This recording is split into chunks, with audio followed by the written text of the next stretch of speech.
세바시가 있습니다. 여러분 자리에 앉아주시면 감사하겠습니다.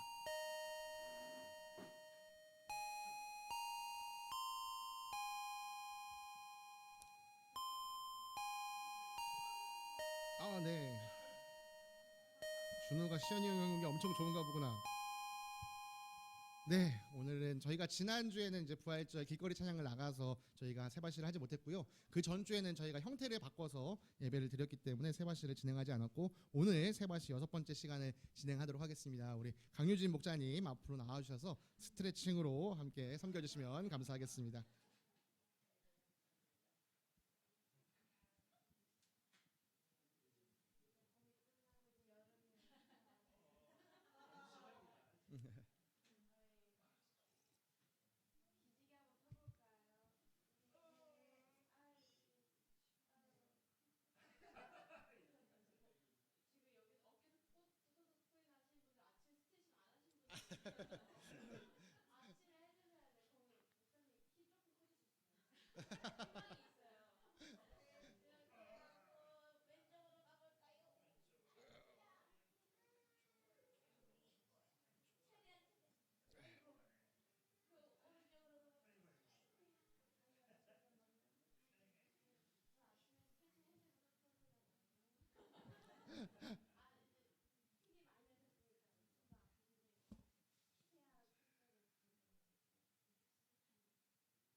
하늘이가 너무 신기한가 봐요. 유진 목자님 해주시는 게.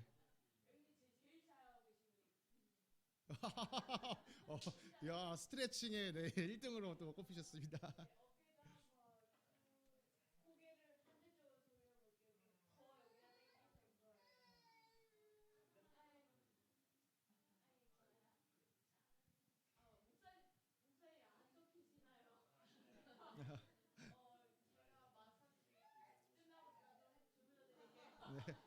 네, 다시 한번 박수로 네, 감사합니다. 우리가 지난 시간까지는 성경 하나님의 말씀에 대해서 살피는 시간을 가졌고요.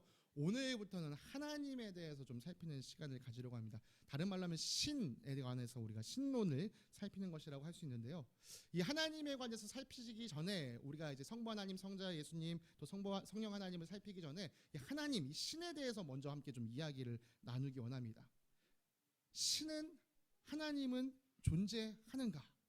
이 질문에서부터 우리가 시작을 해야 될 것 같습니다. 글로벌 리서치 기관 입소스에 따르면요, 2023년에 세계 주요 26개국을 대상으로 이 세계인들의 종교 의식에 대해서 조사했는데요. 세계 26국 성인 대상으로 신적인 존재가 있다고 믿느냐, 더 높은 힘을 가지고 있는 어떤 영적인 존재가 있느냐, 이것을 믿느냐라고 물어봤더니 이 26개국의 61%의 사람들이 그런 존재는 있을 것이다 라고 말한다고 한대요.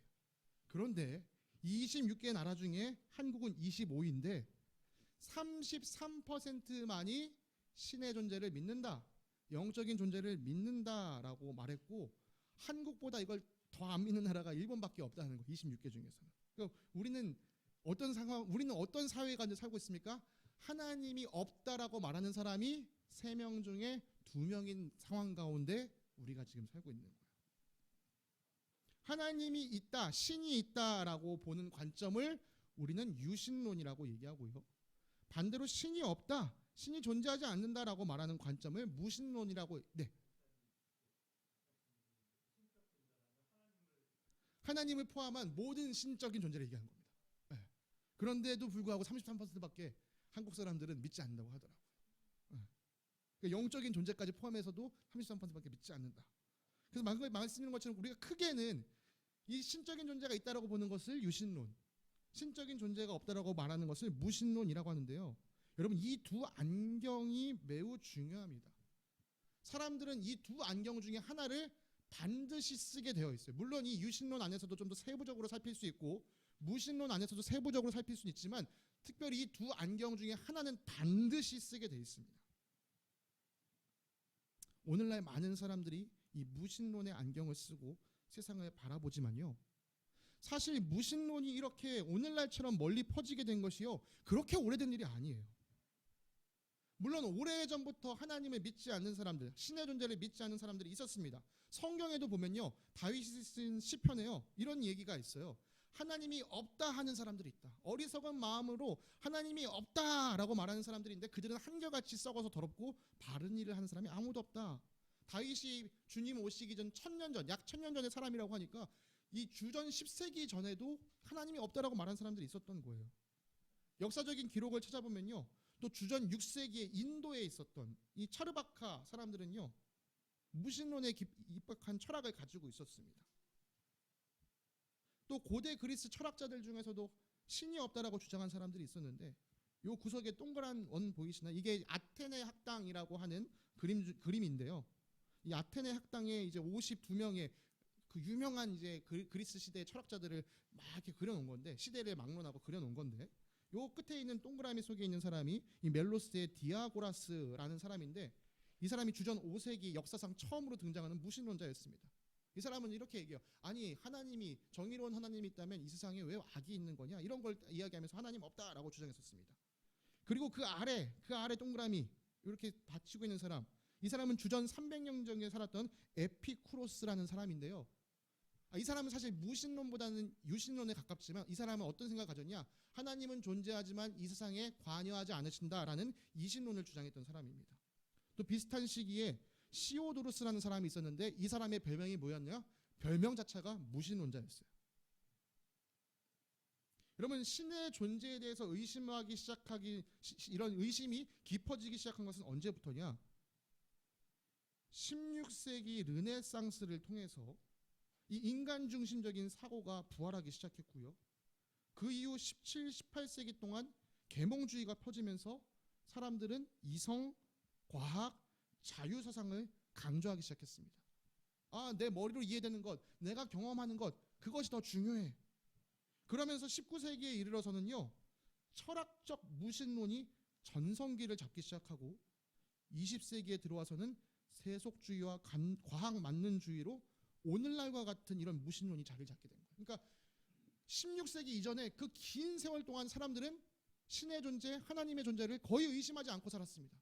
그런데 점점점 자기 생각을 더욱 중요시하기 시작한 그때부터 사람들은 신이 없다라는 이야기를 급속도로 하기 시작했다는 것이죠. 특별히 아까 말씀드린 것처럼 19세기부터 이런 일들이 생겼는데요. 루이비트 포이어바흐라는 사람, 독일의 철학자입니다. 그는 이렇게 얘기했어요. 신은 인간의 소망과 투영이다. 그리고 칼 마르크스, 잘 아시죠 여러분? 이 사람은 종교는 민중의 아편이다. 종교는 나쁜 것이다. 그리고 잘 아는 것처럼 프리드리히 니체, 그는 신은 죽었다라고 선포를 했습니다. 20세기에 들어서요, 버트런드 러셀이라는 사람은 나는 왜 기독교인이 아닌가라는 책을 쓰면서 신이 있다고 믿을 만한 이유가 없다라고 이야기를 했고요. 유명한 오늘날의 무신론자 리처드 도킨스는요, 이 만들어진 신이란에 이 스티븐 와인버그라는 유명한 노벨상을 받은 물리학자의 말을 인용해서 이렇게 얘기합니다. 종교는 인간의 존엄성을 대한 모독이다. 네, 이렇게 가면 갈수록 하나님이 없다라고 강력하게 주장하는 사람들이 늘어나고 있죠. 한편 정말 신이 존재하는가 그렇지 않은가 것은요, 오랫동안 철학과 신학에서 논의되었던 주제입니다. 특별히 존재론적인 측면, 우주론적인 측면, 목적론적인 측면, 도덕론적인 측면, 경험적 증명 등등 다양한 증명 방법이 있는데요. 저는 성경의 근거를 몇 가지 찾아가면서 왜 하나님이 있다라고 우리가 믿어야 하는가에 대한 이야기를 하고자 합니다.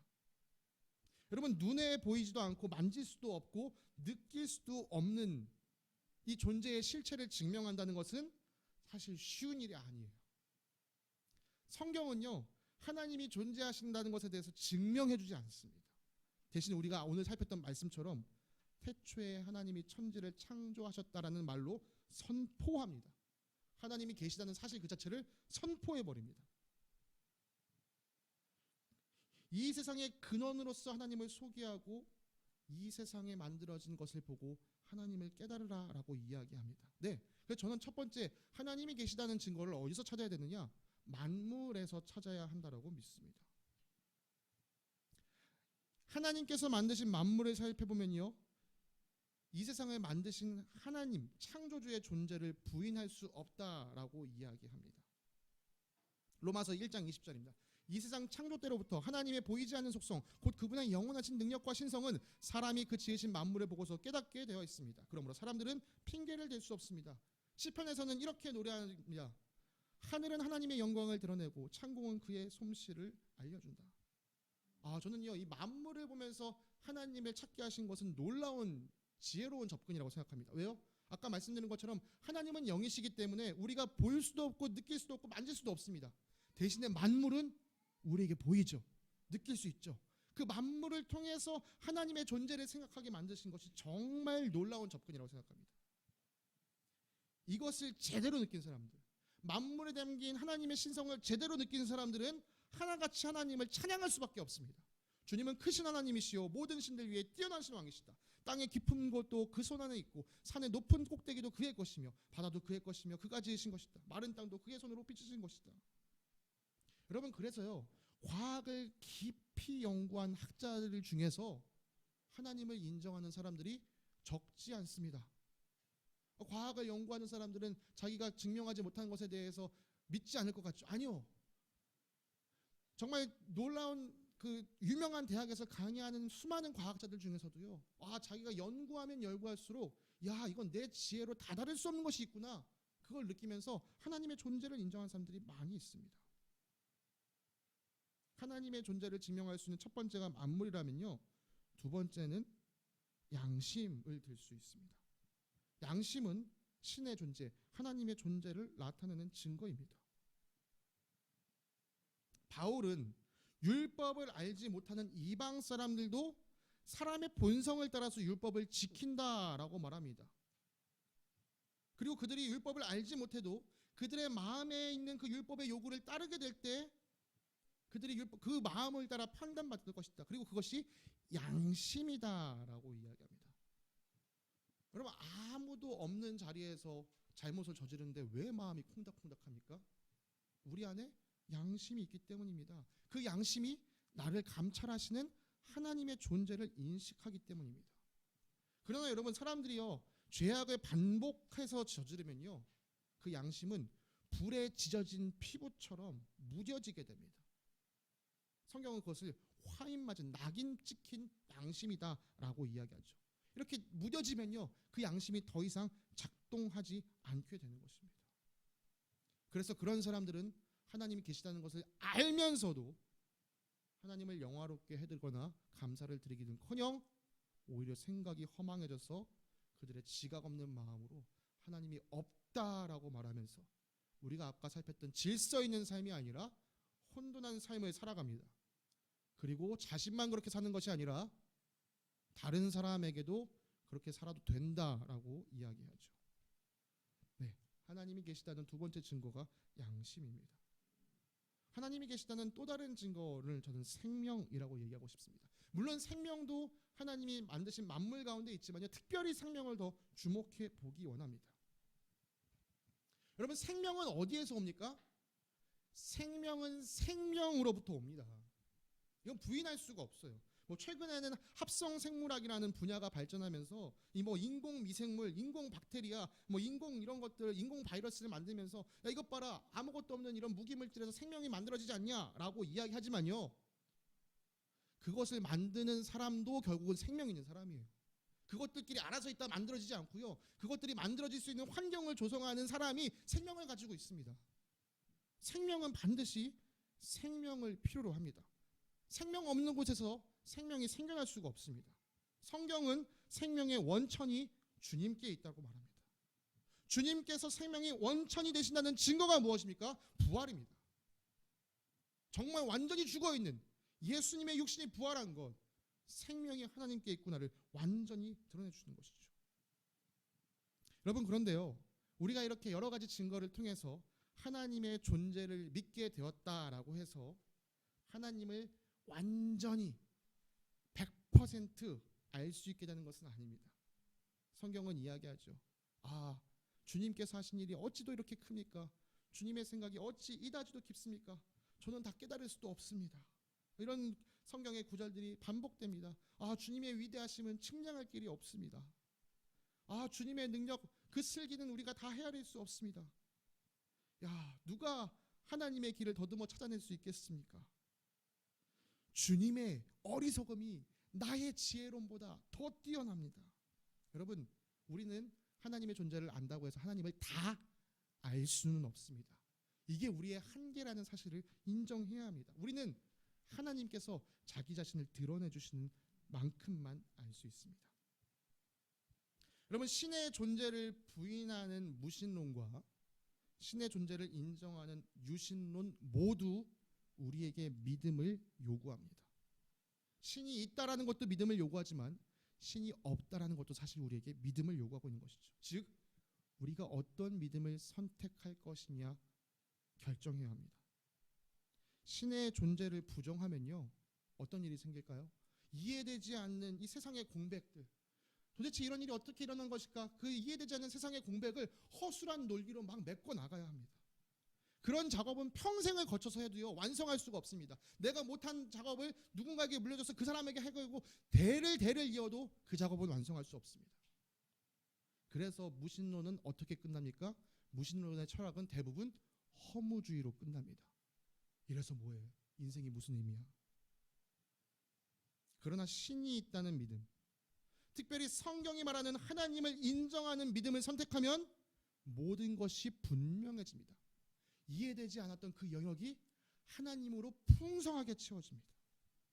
내 논리와 이성을 뛰어넘는 분이 여기 계시구나. 그리고 그분이 만드신, 그분이 가득 채워진 세상을 바라보면서 오늘 우리가 말씀을 나눈 대로 하나님의 아름다움을 느끼고 살아가게 됩니다. 그분이 우리에게 채워주시는 생명의 풍성함을 느끼고 살아가는 것이죠. 그래서 이 사람은요, 결코 허무주의로 끝나지 않습니다. 하나님의 존재를 인정하는 사람은 하나님을 감사하는 삶으로 살아가게 되는 것이죠. 사랑하는 성도 여러분, 이 자리에 계신 모든 분들이 하나님의 살아계심을 의심하지 않고, 하나님의 존재를 의심하지 않고 하나님이 주시는 풍성함과 아름다움을 취하여 살아가시기를 간절히 축복드립니다. 기도하고 오늘 세 말씀 마치도록 하겠습니다. 사랑과 은혜가 풍성하신 하나님 아버지, 감사합니다. 세상은 하나님이 없다라고 말하는 흐름 가운데 가지만 주님, 그렇지 않습니다. 하나님은 오늘도 우리 가운데 함께 하시며 우리와 늘 함께 하시며 동행하시는 살아계신 하나님인 줄 믿습니다. 세상의 어리석은 지혜 따라가는 저희들 되지 않게 하시고, 아버지, 세상의 그 어두움을 우리 안에 주신 생명의 빛으로 밝혀나가는 사람들 되게 하여 주시옵소서. 이 세상 가운데서 살아계신 하나님을 당당히 선포하며 살아가는 주의 자녀 되게 하여 주시옵소서. 우리를 그렇게 만들어주실 줄 믿고 감사드리며 거룩하신 우리 주 예수 그리스도의 이름으로 기도드립니다. 아멘. 네, 감사합니다.